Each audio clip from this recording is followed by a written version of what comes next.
It is the latest round in an escalating trade fight between the world's two largest economies. China counterpunched today with new tariffs against U.S. products. The move fueled fears of disrupting trade that totals $650 billion a year. Lisa Desjardins begins our coverage. In Beijing, China's vice commerce minister declared his country is reluctant to do battle, but ready. China does not want a trade war because there will be no winner in a trade war. If someone insists on starting a trade war, China will fight till the end. With that, the Chinese announced plans for 25% tariffs on a list of American goods, including soybeans, cars, and chemicals, totaling $50 billion.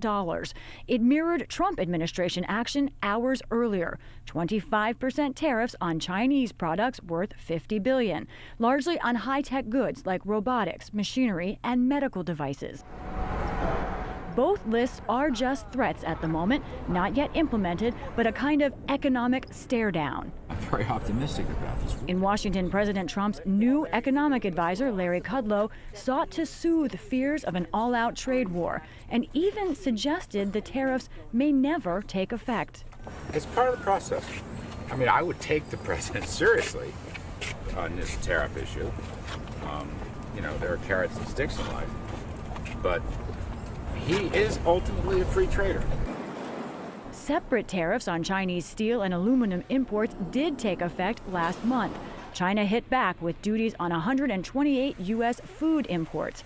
Meanwhile, on Twitter, the president kept up his tough talk today, writing, "The trade war was lost many years ago by the foolish or incompetent people who represented the U.S." He said the result was a $500 billion trade deficit with China.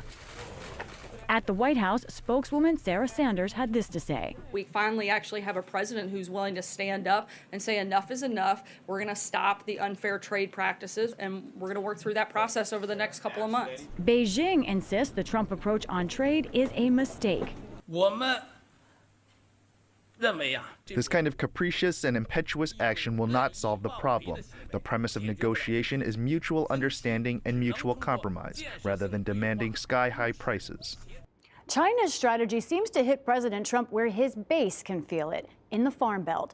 China has targeted some lesser-known grain crops for weeks, but now is raising the stakes, threatening U.S. soybean farmers who sell a third of their crop to China. The president of the American Soybean Association said today that hundreds of thousands of farmers stand to lose. Republican Senator Chuck Grassley of Iowa sounded his own warning.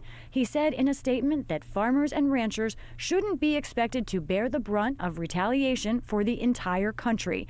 Grassley promised the Senate Finance and Judiciary Committees will take a close look at the president's plan during a 60-day comment period. For the PBS NewsHour, I'm Lisa Desjardins. The Chinese announcement whipsawed Wall Street. Stocks dove at the opening bell and then rallied back. The Dow Jones Industrial Average initially dropped 500 points, but ended up gaining 230 points to close at 24,264. The Nasdaq rose 100 points, and the S&P 500 added 30. We'll get the White House perspective on all of this from senior advisor Peter Navarro right after the news summary.